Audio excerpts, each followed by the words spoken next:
તો એ વખત ભારતીય જનતા પાર્ટીની સરકાર અને માનનીય મુખ્યમંત્રી સાહેબનો આ તબક્કે ખૂબ ખૂબ આભાર માનીએ છીએ। સાથે આપણા જિલ્લા ભાજપના યશસ્વી અધ્યક્ષ આદરણીય કીર્તિસિંહજી વાઘેલા સાહેબનો પણ ખૂબ ખૂબ આભાર માનીએ છીએ।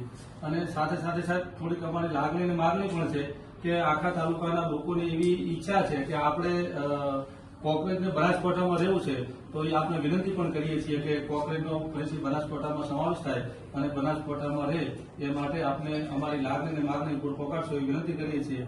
અને આ સમગ્ર જે જિલ્લાનું વિભાજન થયું છે એ આપણા માટે ખૂબ એક આનંદ અને ગર્વની બાબત છે કે આપણો મોટો જિલ્લો હતો એટલે વિકાસની દ્રષ્ટિએ ખૂબ જ સરળ પડશે અને બંને જિલ્લાનો વિકાસ પણ થશે અને લોકો આમ પ્રજાને ધારો કે અંતર પણ ઘટશે અને કામની ફાયદો થશે। એના માટે આપણા આદરણીય અધ્યક્ષ સાહેબશ્રીનું સ્વાગત કરવા માટે આપણા પ્રમુખ શ્રી નટુભાઈને વિનંતી કરીશ કે તેઓ આવશે અને એમને પુસ્તક આપીને એમનું સન્માન કરશે। સાથે ચેરમેન સાહેબ પણ જોડાશે। આપણે બધા